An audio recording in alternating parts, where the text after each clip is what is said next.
FIFA world cup 2026 का champion बना Spain.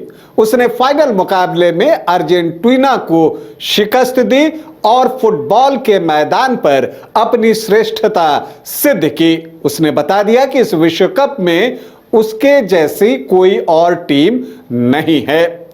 Football के मैदान में तो उसने अपनी श्रेष्ठता सिद्ध कर दी, लेकिन फाइनल में हारने वाली अर्जेंटीना की टीम जो है मानो बॉक्सिंग और कुश्ती में अपनी श्रेष्ठता साबित करना चाहती थी, वो भी मैच के परिणाम के बाद। जी हां, तभी तो अर्जेंटीना के खिलाड़ी स्पेन के खिलाड़ियों से उलझ गए और लड़ाई करने लगे। किसी ने किसी का गला पकड़ लिया, किसी ने किसी को जमीन पर पटक दिया, तो कहा यह भी जा रहा है कि किसी ने किसी को घूसा भी जड़ दिया। क्यों हुई ये लड़ाई फाइनल मुकाबले के बाद आज आपको बताऊंगा, लेकिन पहले बता दूं कि आप देख रहे हैं न्यूज बाइस्कोप और मैं हूं Rakesh Ranjan. FIFA world cup 2026 में स्पेन ने अपनी श्रेष्ठता साबित कर दी है। उसने बता दिया कि 48 देशों में जो स्पेन की टीम थी वो बेस्ट थी और उसने चैंपियन की तरह खेलते हुए फाइनल मुकाबले में मेसी के अर्जेंटीना को शिकस्त दे दी और फुटबॉल के मैदान पर अपनी श्रेष्ठता साबित कर दी। सब कुछ ठीक चल रहा था, लेकिन जब रेफरी की लंबी विसिल बजी, मतलब जो इस बात का इशारा कर रही थी कि फाइनल मुकाबला संपन्न हो गया है और स्पेन की ताजपोशी विश्व चैंपियन के रूप में हो गई है, मामला उसी समय उलझा।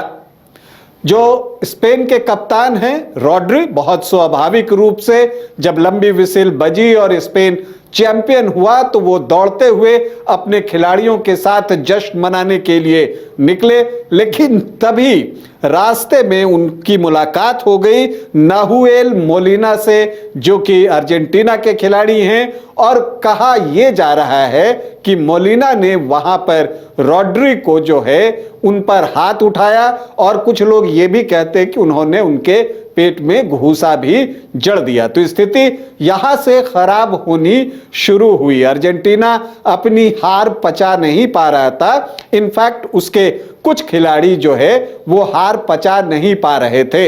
इन सब के बीच जो है वहां पर लिएंड्रो पारेडेस भी अब पहुंच जाते हैं और वो बीच बचाव में वहां पर एरिक गार्सिया आए थे, उनका वो गला पकड़ लेते हैं और वहां पर गावी भी थे, गावी को वो जमीन पर पटक देते हैं, धक्का मारकर उनको जमीन पर गिरा देते हैं। स्पेन के एग्लोसियस भी जो हैं वहां बीच बचाव के लिए मौजूद थे, लेकिन दिलचस्प स्थिति उस समय देखने को मिली जब अर्जेंटीना के सहायक कोच रॉबर्टो अयाला भी इस लड़ाई में आ गए। जबकि वो सहायक कोच है, उनको इस लड़ाई को रोकने का प्रयास करना चाहिए था, लेकिन वो इस रेस में शामिल हो गए और उन्होंने डैनी ओल्मा के साथ लड़ाई शुरू कर दी। उनके अपने हाथ उठाकर पंच किया, उनके चेहरे पर एक धक्का मारने की जो है उन्होंने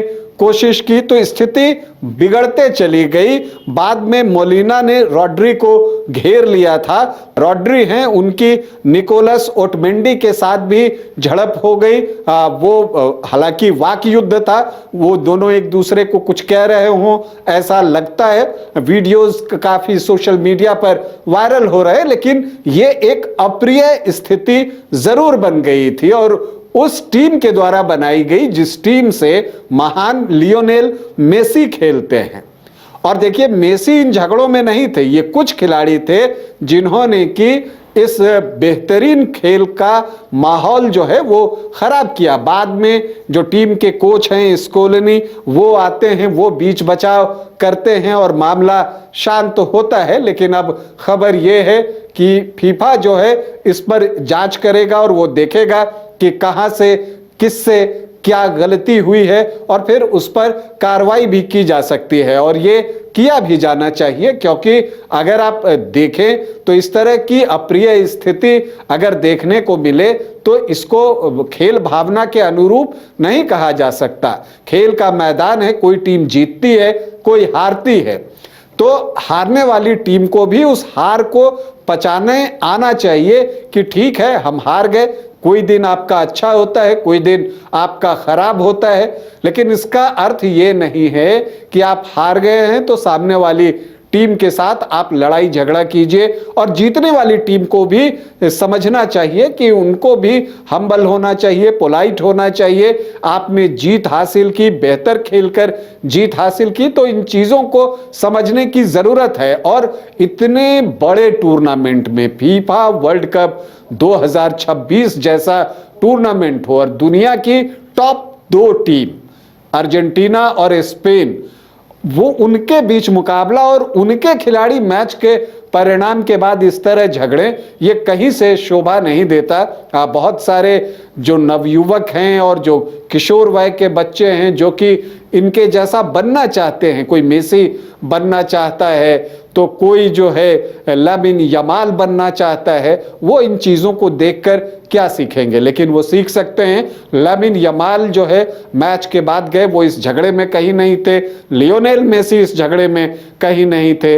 मैच के बाद लामिन यमाल जो वहाँ दुख के सागर में डूबे हुए थे, लियोनेल मेसी उनकी तरफ गए और फिर मेसी भी उनके सामने खड़े होते हैं और फिर दोनों एक टाइट हग करते हैं, गले मिलते हैं। तो ये बताता है कि यही असली फुटबॉल है, यही असली खेल है। अभी के लिए इतना ही, इजाजत दें, नमस्कार। घर रहने का मकान भर नहीं, ये खुशियों की तिजोरी है। दरवाजे पर दस्तक देता पड़ोस, खिड़कियों से उमड़ आता आसमां, तारों में उलझी ऐसी ना जाने कितनी दास्तां। कहती हैं चले डायमंड सिटी, एक सफर हम सफर के साथ अपने घर तक। Diamond city, life long bonding, 500 से ज्यादा खुशहाल डायमंड परिवार। जल्दी करें, सिर्फ 200 फ्लैट बाकी। आज ही बुक करें अपना आशियाना।